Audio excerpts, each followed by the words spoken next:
दरवाजे पर एक के बाद एक तेज दस्तक गूंजी। खट खट खट। इतनी रात गए इस वीरान जगह पर कौन आ सकता है? वसुधा ने झुंझलाते हुए रसोई की मेज पर जलती मोमबत्ती उठाई। उसका चेहरा गुस्से और बेचैनी से तन गया था। रात का गहरा सन्नाटा और बाहर बहती ठंडी हवा इस अनचाही दस्तक को और अखरने वाला बना रही थी। वसुधा लगभग 45 साल की थी। उसका शरीर अब पहले जैसा चुस्त दुरुस्त नहीं रहा था। काले घने बालों में जगह जगह सफेद रेशे चमक रहे थे, जो मोमबत्ती की मध्यम रोशनी में और साफ दिख रहे थे। उसने गहरी सांस ली और धीमे भारी कदमों से दरवाजे की ओर बढ़ी। फिर से वही आवाज, खट खट खट। इस बार दस्तक में हल्की हड़बड़ी थी, जैसे कोई जल्दी में हो। वसुधा ने तेजी से दरवाजा खोला। जैसे ही उसकी नजर बाहर खड़ी शख्सियत पर पड़ी, उसके चेहरे की झुंझलाहट धीरे धीरे पिघलने लगी। सामने एक युवती खड़ी थी, जिसकी मौजूदगी ने रात के सन्नाटे में एक अजीब सी रौनक भर दी। वसुधा के चेहरे पर हैरानी, उत्सुकता और एक हल्की मुस्कान का मिश्रण उभर आया, जैसे वह किसी अनजाने जादू में बंध गई हो। उस युवती ने मधुर किंतु हल्के कांपते स्वर में कहा, माफ करें, रात काफी हो चुकी है और ये जगह मेरे लिए बिल्कुल अनजान है। कुछ ही दूरी पर मेरी बस खराब हो गई। रास्ते में न तो कोई ऑटो मिला, न ही कोई टैक्सी। मैं सोच रही थी कि अगर आप।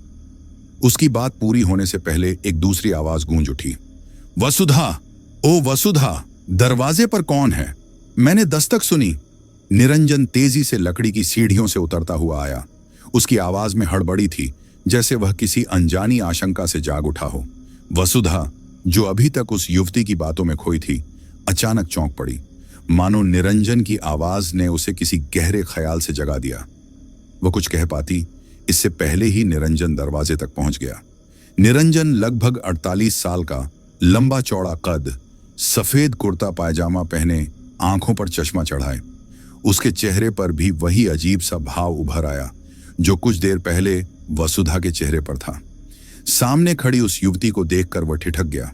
उसकी बड़ी बड़ी काली आंखें, गोरा रंग और लंबे बालों के बीच झांकता सुंदर चेहरा मानो रात की सादगी को चुनौती दे रहा था। उम्र शायद 23-24 की रही होगी। हल्के गुलाबी रंग का सूट पहने वह बारिश में थोड़ा भीग चुकी थी। उसकी आवाज में हल्का कंपन था, शायद ठंड या घबराहट के कारण। उसने फिर धीरे से कहा, अगर आप लोगों को कोई परेशानी न हो तो क्या आज रात मैं यहां रुक सकती हूं? वसुधा ने बिना कुछ कहे हल्के से सिर हिलाकर उसे अंदर आने का रास्ता दिया। बेटी, तुम कौन हो और इस रात में कहां से आई हो? निरंजन ने उस युवती को एक तक देखते हुए सवाल किया। उसकी आवाज में उत्सुकता के साथ साथ हल्का संदेह भी था, जैसे वह इस अनजान मेहमान की मौजूदगी को पूरी तरह समझने की कोशिश कर रहा हो। मोमबत्ती की मध्यम रोशनी में उसका चश्मा चमक रहा था और उसका लंबा कद दरवाजे के पास और भी विशाल लग रहा था। युवती ने जवाब देने के लिए मुंह खोला, जी मैं। लेकिन उसकी बात पूरी होने से पहले ही वसुधा ने बीच में टोक दिया, अरे निरंजन, देखिए तो, बेचारी पूरी तरह भीग चुकी है। सवाल जवाब तो बाद में भी हो सकते हैं, पहले इसे अंदर तो आने दें। वसुधा की आवाज में हल्की झुंझलाहट थी, लेकिन उसमें एक ममता भरा लहजा भी था। उसने तेजी से युवती को ऊपर के कमरे की ओर ले जाना शुरू किया। सीढ़ियों की लकड़ी हर कदम पर हल्की चरमराहट के साथ जवाब दे रही थी। कमरे में पहुंचते ही वसुधा ने एक साफ तौलिया और कुछ सूखे कपड़े निकालकर युवती को थमाए। रात काफी गहरी हो चुकी है और इस बारिश के मौसम में यहाँ बिजली का आना जाना तो जैसे रोज का खेल है। ये मोमबत्ती रखो, सावधानी से संभालना, कपड़े बदल लो और नीचे आकर कुछ खाना खा लेना, वसुधा ने नरम स्वर में कहा। फिर मुस्कुराकर कमरे से बाहर निकल गई। नीचे पहुंचते ही निरंजन ने फिर सवालों की झड़ी लगा दी। ये लड़की कौन है वसुधा? तुम इसे जानती हो? कहां से आई है? इसके घर वाले कहां हैं? उसकी आवाज में बेचैनी साफ झलक रही थी।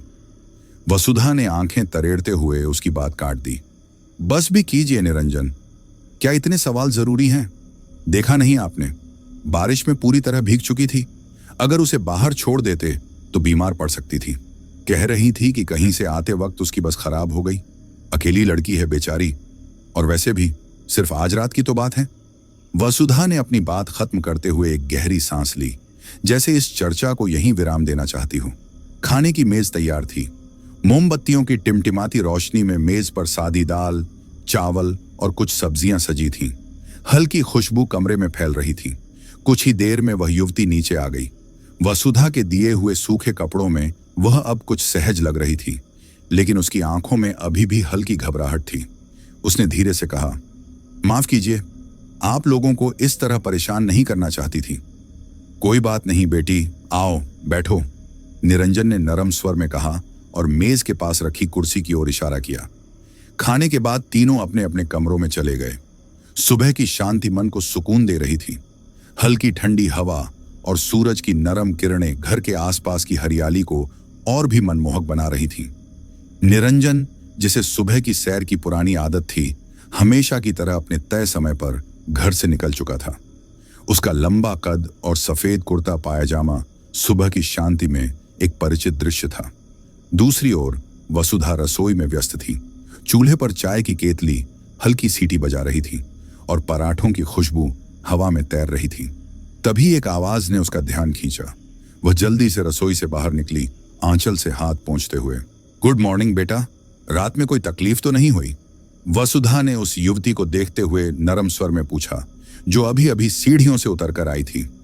उसकी आंखों में ममता थी, जैसे वह उस अनजान लड़की को अपने घर का हिस्सा मान चुकी हो। युवती ने जवाब देने के लिए मुंह खोला, अरे नहीं आंटी, मैं। लेकिन उसकी बात पूरी होने से पहले ही दरवाजे से हाँफती हुई आवाज आई, वसुधा, वसुधा। निरंजन तेजी से घर में दाखिल हुआ। उसका चेहरा लाल था और चश्मा उसकी नाक पर थोड़ा टेढ़ा हो चुका था, जैसे वह भागते हुए आया हो। वसुधा ने चौंक कर उसकी ओर देखा। अरे ये क्या हुआ? आप इस तरह क्यों चिल्ला रहे हैं और भागते हुए कहां से आ रहे हैं? उसकी आवाज में परेशानी और चिंता साफ झलक रही थी। निरंजन ने एक गहरी सांस ली और खुद को संभालते हुए बोला, सुबह जब मैं उस पुराने बगीचे में टहल रहा था तो देखा कि कुछ ही दूर पर लोगों का जमावड़ा था। मैंने सोचा शायद कोई छोटी मोटी बात होगी, लेकिन जब पास गया तो। उसने एक पल रुककर अपनी सांस को नियंत्रित किया। वहां एक आदमी की लाश पड़ी थी। उसका चेहरा और शरीर पूरी तरह पीला पड़ चुका था, जैसे उसके शरीर में खून की एक बूंद भी न बची हो। लेकिन ना तो कोई घाव था, ना ही कोई दुर्घटना का निशान। उसकी आवाज में एक अजीब सी बेचैनी थी, जैसे वह उस दृश्य को भूलना चाहता हो।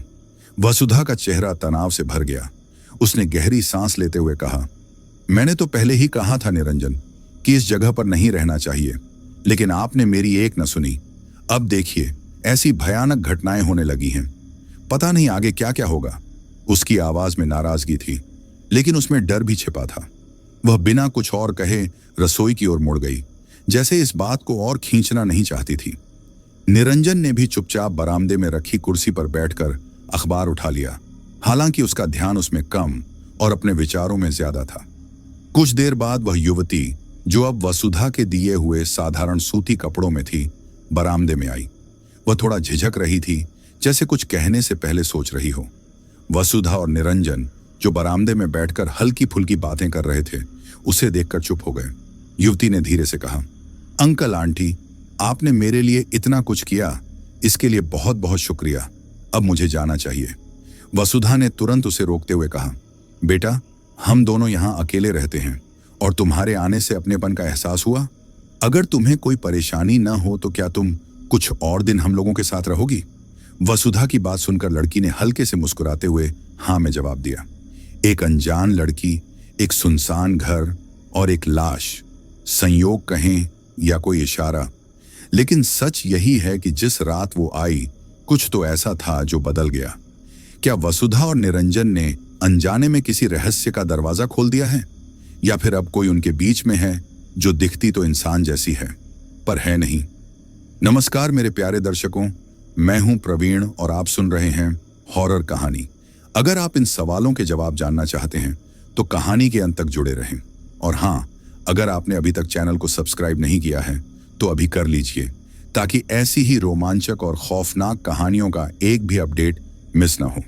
और अगर आप पहले ही हमारे परिवार का हिस्सा बन चुके हैं तो दिल से आपका शुक्रिया। तो चलिए कहानी को आगे बढ़ाते हैं। उस सुबह की भयावह घटना ने निरंजन और वसुधा को भीतर तक हिला दिया था। उनके दिमाग में सवालों का तूफान उठ रहा था। यह सब कैसे हुआ? किसने किया होगा? उस अनजान शख्स की लाश, जिसका शरीर बिल्कुल पीला पड़ चुका था, जैसे खून की आखिरी बूंद भी निचोड़ ली गई हो। उनके मन में एक अजीब सा डर जगा रहा था। न कोई घाव, न कोई चोट का निशान, फिर भी वह मृत्यु इतनी रहस्यमयी थी कि दोनों का मन बेचैन हो उठा था। कमरे में सन्नाटा छाया था। केवल बाहर से आती हवा की हल्की सरसराहट और दूर कहीं कौओं की कर्कश आवाजें उस सन्नाटे को और गहरा रही थीं। निरंजन ने एक गहरी सांस ली और उस युवती की ओर देखा जो अभी भी बरामदे के पास खड़ी थी। उसने खुद को संभालते हुए धीरे से कदम बढ़ाए और बैठक के पुराने लकड़ी के सोफे पर जा बैठा। उसका चेहरा अभी भी तनाव से भरा था, लेकिन वह उस अजनबी लड़की के सामने अपनी बेचैनी छिपाने की कोशिश कर रहा था। वसुधा ने भी उसका साथ दिया और चुपचाप सोफे के पास आकर बैठ गई। युवती, जो अभी तक खामोश थी, धीरे धीरे उनके पास आई और उनके बगल में बैठ गई। कमरे में कुछ देर के लिए शांति छा गई, जैसे तीनों उस सुबह की घटना को अपने अपने तरीके से समझने की कोशिश कर रहे हों। तभी निरंजन ने उस तनाव भरे माहौल को तोड़ते हुए युवती की ओर देखा और कहा, अरे, हमें तो अभी तक तुम्हारा नाम भी नहीं पता। बेटा, तुम्हारा नाम क्या है और तुम इस जगह पर कहां से आई हो? उसकी आवाज में अब उत्सुकता थी, लेकिन उसमें एक हल्की सी सतर्कता भी थी, जैसे वह इस अनजान मेहमान के बारे में और जानना चाहता हो। युवती ने एक गहरी सांस ली। उसकी आंखों में उदासी की एक हल्की सी चमक थी, जैसे वह कोई पुराना दर्द याद कर रही हो। उसने धीमे लेकिन स्पष्ट स्वर में बोलना शुरू किया, मेरा नाम फूलवंती है।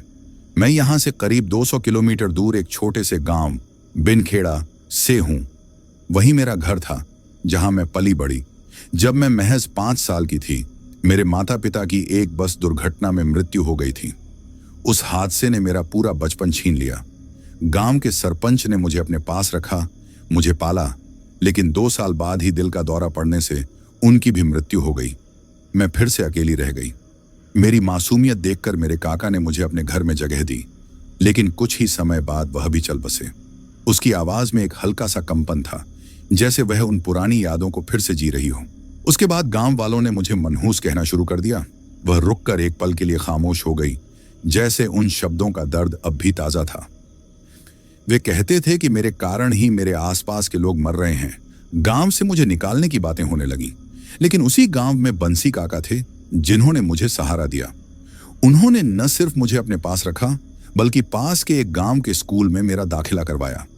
मेरे खाने पीने, पढ़ाई और हर छोटी बड़ी जरूरत का खर्च उन्होंने उठाया। स्कूल खत्म करने के बाद मैंने कॉलेज में दाखिला लिया और पूरी मेहनत से पढ़ाई की। जब मैंने अपनी परीक्षा में प्रथम श्रेणी हासिल की, तो सबसे पहले मैं बंसी काका को ये खुशखबरी सुनाने दौड़ी, लेकिन उसकी आवाज भारी हो गई और उसने नजरें झुका लीं।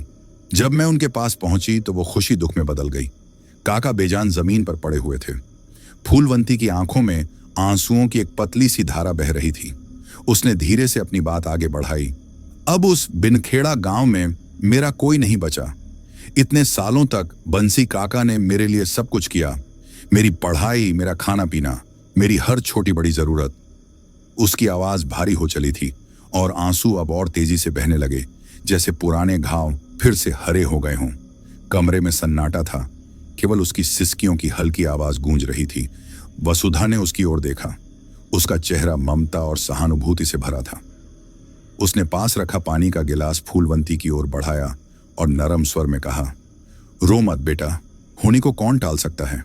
जो हो गया उसे भूलकर अब आगे की सोच। फूलवंती ने गिलास थामा, एक घूंट पानी पिया और खुद को संभालते हुए फिर बोलना शुरू किया। बंसी काका के जाने के बाद मैंने फैसला किया कि अब बिना खेड़ा में नहीं रहूंगी। मैं शहर में नौकरी की तलाश में निकली थी। रास्ते में हमारी बस अचानक खराब हो गई। बारिश इतनी तेज थी कि सड़क पर कुछ दिखाई ही नहीं दे रहा था। मैंने सोचा शायद कोई ढाबा या आश्रय मिल जाए, लेकिन दूर दूर तक कुछ नहीं था। तभी रास्ते में मुझे आपका घर दिखा। उस रात अगर आपने मुझे पनाह न दी होती तो मैं। उसकी आवाज फिर भारी हो गई।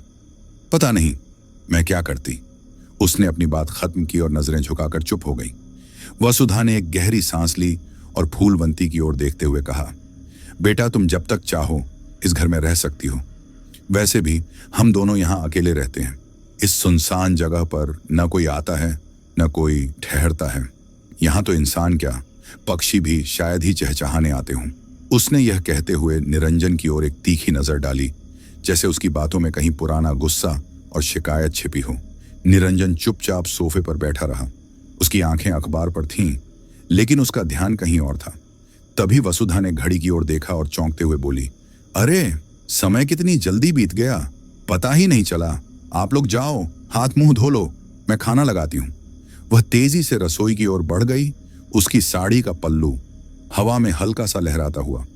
रसोई से बर्तनों की खनक और खाने की हल्की खुशबू कमरे में फैलने लगी। अगले दिन सुबह फूलवंती ने नाश्ते की मेज पर बताया कि आज उसका नौकरी के लिए इंटरव्यू है। उसकी आवाज में एक हल्की सी उत्सुकता थी, लेकिन साथ ही घबराहट भी झलक रही थी। निरंजन, जो उस वक्त चाय की चुस्की ले रहा था, ने कप नीचे रखा और बोला, मैं आज अपनी एक बिजनेस मीटिंग के लिए शहर जा रहा हूं। तुम्हारा इंटरव्यू उसी रास्ते में पड़ता है। मैं तुम्हें वहां छोड़ दूंगा। फूलवंती ने हल्के से सिर हिलाकर सहमति दी। वसुधा ने दोनों को नाश्ता परोसते हुए कुछ जरूरी हिदायतें दी और फिर दोनों गाड़ी में बैठकर निकल गए। उनके जाते ही वसुधा ने दरवाजा बंद किया और बैठक में वापस लौट आई। उसने एक लंबी सांस ली और सोफे पर बैठकर आराम करने लगी।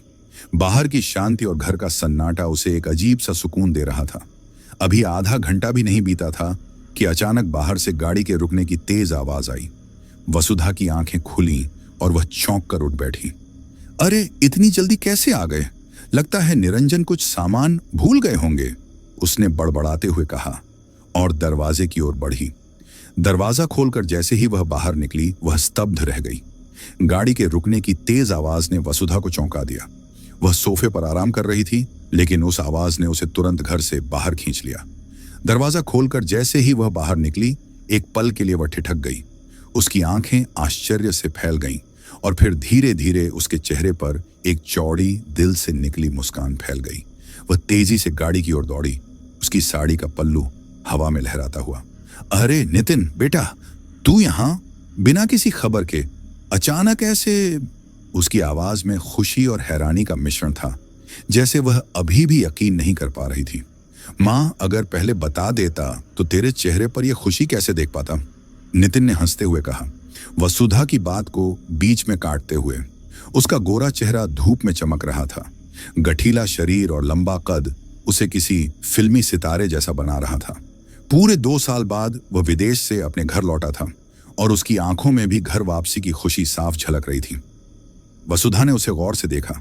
उसका चेहरा अब पहले से कहीं ज्यादा परिपक्व लग रहा था, लेकिन उसकी मुस्कान में वही पुरानी शरारत बरकरार थी।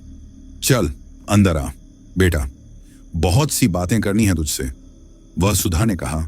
उसकी आवाज में ममता और उत्साह भरा हुआ था। दोनों घर के अंदर चले गए। जैसे ही वे बैठक में पहुंचे, नितिन ने अपने कंधे से एक भारी सा बैग उतारा और वसुधा की ओर बढ़ाते हुए कहा, देख मां, ये क्या लाया हूं तेरे लिए। वसुधा ने बैग खोला तो उसमें रंग बिरंगी साड़ियां थीं, एक से बढ़कर एक। हर साड़ी में विदेशी बाजार की चमक और बारीक कारीगरी साफ दिख रही थी। वसुधा की आंखें चमक उठीं और वह मुस्कुराते हुए बोली, अरे बेटा, इन सब की क्या जरूरत थी? तू यहां आया, बस यही मेरे लिए सब कुछ है। जानता है, पूरे 2 साल बाद तू घर लौटा है, मैं कितनी खुश हूं।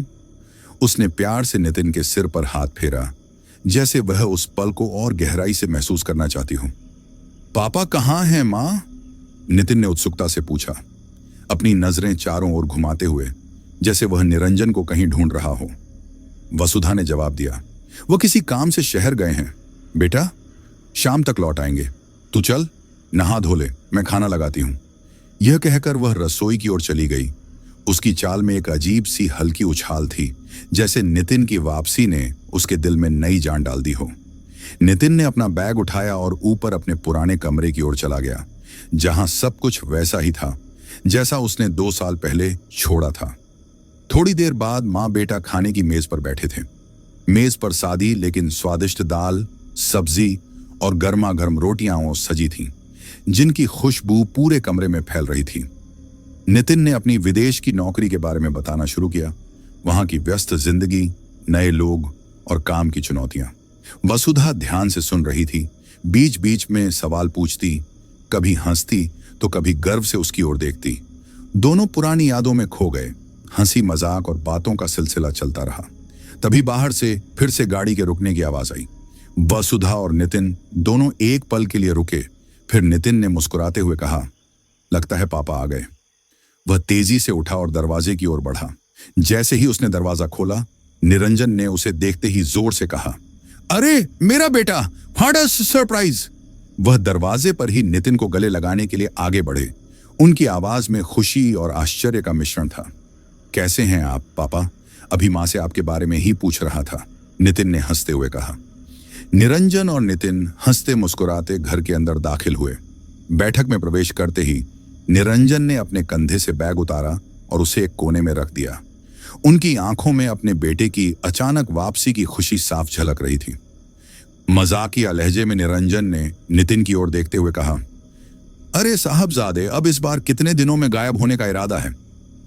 उनकी आवाज में प्यार के साथ साथ हल्की सी चिढ़ाने वाली शरारत थी। नितिन ने हंसते हुए जवाब दिया, अरे पापा, इस बार तो मैं पूरे 3 महीनों के लिए आया हूं, और वैसे भी अगले महीने आप और मां की शादी की सालगिरह है।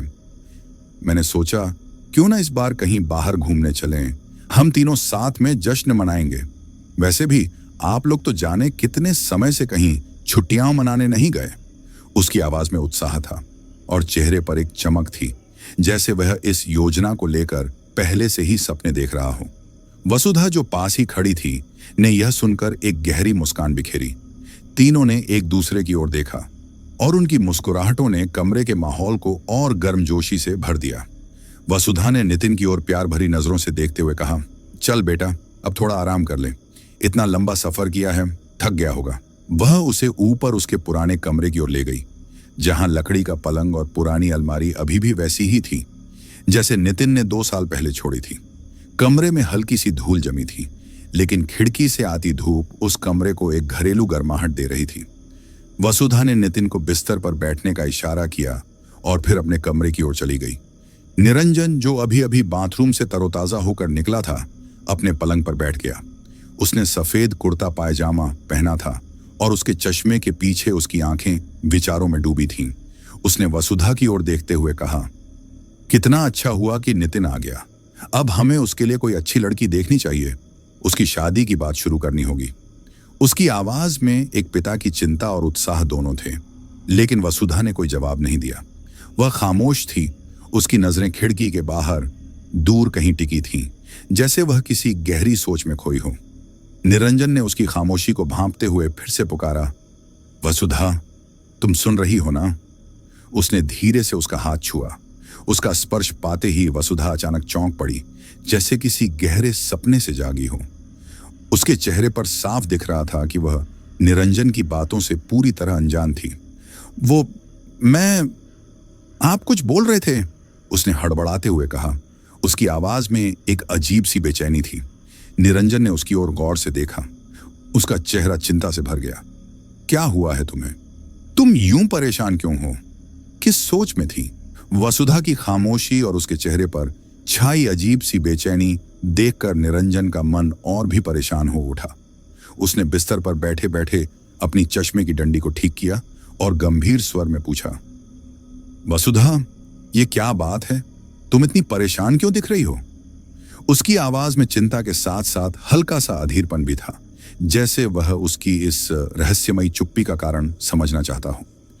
वसुधा ने एक गहरी सांस ली और खिड़की की ओर देखते हुए धीरे से बोली, कुछ नहीं, बस नितिन के बारे में सोच रही थी। उसकी आवाज में एक गंभीरता थी, जैसे वह कोई भारी बोझ अपने दिल में दबाए हुए हो। निरंजन ने भौहें सिकोड़ते हुए कहा, नितिन के बारे में? अरे वह तो अभी अभी घर लौटा है, 3 महीने हमारे साथ रहेगा, फिर इसमें परेशान होने की क्या बात है? उसने अपनी कुर्सी को थोड़ा और वसुधा की ओर खिसकाया, जैसे उसकी बातों को और गहराई से समझना चाहता हो। वसुधा ने नजरें झुकाईं और धीमे स्वर में बोली, बस उसकी शादी को लेकर थोड़ा परेशान हूं। कुछ समय पहले शर्मा जी की बेटी का रिश्ता आया था नितिन के लिए, लेकिन उनकी बेटी, वह रुक गई, जैसे शब्दों को चुनने में उसे वक्त लग रहा हो। निरंजन ने तुरंत उसकी बात पूरी की। हाँ, मैं जानता हूं, उसका घमंडी स्वभाव, हर वक्त पार्टियों में डूबे रहना, हमारा नितिन ऐसा कभी बर्दाश्त नहीं करेगा। उसकी आवाज में हल्की चिढ़ थी, जैसे वह उस रिश्ते को याद करके ही खींच उठा हो। वसुधा ने हल्के से सिर हिलाया, लेकिन उसका चेहरा अभी भी तनाव से भरा था। तभी टिंग टोंग, दरवाजे की घंटी की तेज आवाज ने कमरे के सन्नाटे को तोड़ दिया। दोनों एक पल के लिए खामोश हो गए, जैसे उस अप्रत्याशित आवाज ने उनकी बात को बीच में ही रोक दिया हो। वसुधा ने अपनी साड़ी का पल्लू ठीक किया और बोली, मैं देखती हूं कौन है। वह तेजी से सीढ़ियां उतरकर नीचे चली गई। बाहर शाम की हल्की हल्की रोशनी फैल रही थी और आसपास का सन्नाटा उस सुनसान जगह की शांति को और गहरा रहा था। वसुधा ने दरवाजा खोला तो सामने फूलवंती खड़ी थी। उसका चेहरा उदास था, आंखें झुकी हुई थीं और कंधों पर हल्की सी थकान साफ दिख रही थी। वसुधा ने उसे गौर से देखा और चिंता भरे स्वर में पूछा, आ गई बेटा? इंटरव्यू कैसा रहा? और ये उदासी क्यों? क्या हुआ? फूलवंती ने एक गहरी सांस ली। उसकी आवाज में निराशा थी। आंटी, मैंने सही से तैयारी ही नहीं की थी, मेरा सिलेक्शन नहीं हो पाया। उसने सिर झुकाते हुए कहा, जैसे वह अपनी असफलता को स्वीकार करने से कतरा रही हो। वसुधा ने उसके कंधे पर हल्के से हाथ रखा और नरम स्वर में समझाया, कोई बात नहीं बेटा, ये तो बस पहला मौका था। अभी तो तुम्हें और भी कई मौके मिलेंगे। तुम मेहनत करती रहो, सफलता जरूर मिलेगी। उसकी आवाज में ममता और हौसला था, जैसे वह फूलवंती को फिर से हिम्मत देना चाहती हो। फिर वह मुस्कुराई और बोली, चल अब हाथ मुंह धो ले, फिर हम सब साथ बैठकर चाय पिएंगे। नितिन अब पूरी तरह जाग चुका था। वह अपने पुराने लकड़ी के पलंग पर लेटा हुआ था। अपने मोबाइल फोन पर कुछ तस्वीरें देख रहा था जो विदेश में बिताए दिनों की यादें ताजा कर रही थीं। कमरे में हल्की धूप खिड़की से छनकर आ रही थी और बाहर बगीचे से पक्षियों की चहचहाहट की हल्की आवाजें आ रही थीं। तभी उसके कानों में पास के कमरे से एक हल्की सी सरसराहट सुनाई दी। वह चौंक कर उठ बैठा। उसका ध्यान तुरंत टूट गया। माँ और पापा तो बगीचे में हैं, फिर ये आवाज कौन कर रहा है? उसने मन ही मन सोचा। उसका चेहरा हैरानी और सतर्कता से भर गया। वह धीरे से बिस्तर से उतरा, अपने नंगे पांवों को फर्श पर रखते हुए सावधानी से कदम बढ़ाए। जैसे ही वह अपने कमरे से बाहर निकला, उसे एक मधुर गुनगुनाती हुई आवाज सुनाई दी, जो इतनी मधुर थी कि वह एक पल के लिए ठिठक गया। वह आवाज किसी पुराने गीत की थी, जो हल्के हल्के गूंज रही थी, जैसे कोई अपने आप में खोया हुआ गुनगुना रहा हो। नितिन कुछ देर तक उस मंत्र मुग्ध कर देने वाली आवाज को सुनता रहा। उसका दिल एक अजीब सी उत्सुकता से भर गया, लेकिन फिर उसने खुद को संभाला। पास ही पड़ी एक पुरानी लकड़ी की छड़ी उठाई और सतर्कता के साथ उस कमरे की ओर बढ़ा जहां से आवाज आ रही थी।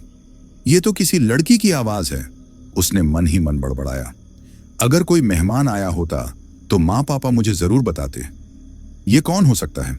उसका मन शक और उत्सुकता के बीच झूल रहा था। वह धीरे धीरे उस कमरे के दरवाजे तक पहुंचा, जिसके पीछे से गुनगुनाहट अब और साफ सुनाई दे रही थी। उसने सांस रोके हुए दरवाजे को धीरे से धक्का दिया। जैसे ही वह अंदर दाखिल हुआ, अचानक किसी ने उस पर एक चादर डाल दी। नितिन एक पल के लिए हड़बड़ा गया, लेकिन उसने तुरंत खुद को संभाला और चादर के साथ ही उस अज्ञात व्यक्ति को पकड़ लिया। यहां कोई चोर है, उसने जोर से चिल्लाकर कहा। उसकी आवाज में गुस्सा और आश्चर्य दोनों थे। चोर? मैं? एक झटके के साथ चादर के नीचे से एक तेज आवाज निकली। चोर तो तुम हो, मैं अभी सबको बताती हूं। यह फूलवंती थी, जो अब चादर से छुटकारा पाने की कोशिश कर रही थी। उसकी आवाज में गुस्सा और झुंझलाहट थी। नितिन ने गुस्से में जवाब दिया, एक लड़की होकर चोरी करने चली आई? शर्म नहीं आती? उसने चादर को और कसकर पकड़ा, जैसे उसे कोई मौका नहीं देना चाहता था। मैं कोई चोर नहीं हूं, फूलवंती ने झल्लाते हुए कहा और आखिरकार चादर को एक झटके में खींचकर हटा दिया। जैसे ही नितिन ने उसे देखा, वह एकदम ठिठक गया। फूलवंती की बड़ी बड़ी आंखें, गोरा चेहरा और लंबे बालों में उलझी हल्की सी गुलाबी क्लिप उसे किसी सम्मोहन में बांध रही थी। फूलवंती भी उसे देखकर एक पल के लिए रुक गई। दोनों एक दूसरे को देखते रहे, जैसे समय वहीं थम गया हो। उनकी नजरें मिलीं और कमरे में एक अजीब सी खामोशी छा गई। तभी अहम अहम, वसुधा की बनावटी खांसी की आवाज ने उस सन्नाटे को तोड़ा। वह दरवाजे पर खड़ी थी। उसकी आंखों में हल्की सी शरारत और आश्चर्य था। नितिन और फूलवंती तुरंत एक दूसरे से दूर हटे, जैसे किसी ने उन्हें गलत काम करते पकड़ लिया हो। फूलवंती ने जल्दी से बोलना शुरू किया, देखिए आंटी, ये चोर मेरे कमरे में घुस आया और उल्टा मुझे चोर कह रहा है। उसकी आवाज में नाराजगी थी, लेकिन चेहरे पर हल्की सी हड़बड़ी भी दिख रही थी। नितिन ने तुरंत पलटवार किया, ओह हेलो, मेरे ही घर में घुसकर मुझे चोर बोल रही हो? चोर कहीं की। उसकी आवाज ऊंची थी और वह अपनी बात पर अड़ा हुआ था। फूलवंती ने भौहें चढ़ाते हुए जवाब दिया, तुम्हारा घर? शर्म करो, एक तो चोरी करने गुस्से हो और ऊपर से इसे अपना घर कह रहे हो। उसकी आवाज में चिढ़ थी और वह भी अपनी बात पर डटी हुई थी। कैसे वसुधा उनके झगड़े को रोकेगी? उस जगह हो रही रहस्यमयी मौतों का पता कैसे चलेगा? क्या वह उस छिपे हुए अंधकार को समझ पाएगी जो फूलवंती के पीछे छिपा है? या फिर फूलवंती सच में एक दुष्ट आत्मा है जो अपने साथ मौत लेकर आती है? जानिए इस अनजाने सफर की अगली कड़ी में, जहां हर पल मौत और जीवन के बीच की डोर टूटने को है।